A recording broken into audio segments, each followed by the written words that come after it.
Бојан Јовановски побара од апелационите судии да му ја укинат 9-годишната затворска казна за меѓународен сојуз, бара фер судење пред кривичниот суд за да ја докаже својата невиност. Но доколку одлучи апелација, ќе биде задоволен и да донесат мериторна ослободителна пресуда.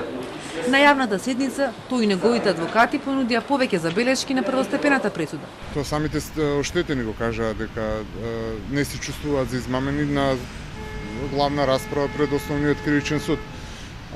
И не се оштетени поради тоа што немало никаква умисла нити да бидат измамени, нити некој ги одржувало заблуда. Особено ја зборувам се за себе, поради тоа што целиот товар некако се става врз мојот грб.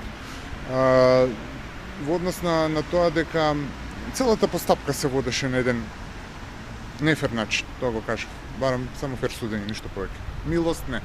Јовановски до пред еден месец ја издржуваше 9-годишната казна затвор за рекет, но доби прекин поради здравствени проблеми со желудникот и тенките црева. Вели сега е на строг режим и сериозна терапија. Првата слика на слобода не значела дека шета низ градот наместо да мирува. Сметам дека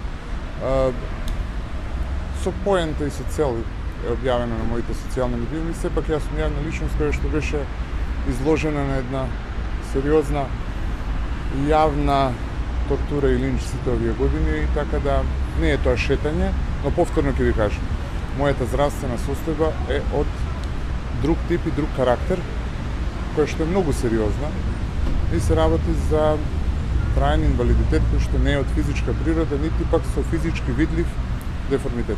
Ниту сум измамник, ниту сум перела пари, им рече на судиите обвинетата Јасна Херцеговиќ, која првично доби 4 години затвор. За неа вишиот обвинител Бурим Рустеми предложи да ја биде префатена жалбата само за делото измама, но не и за перење пари. За останатите обвинети, Рустеми предложи судот да им ги одбие жалбите, а на Кросина Ремјански да ја се потврди ослободителната пресуда.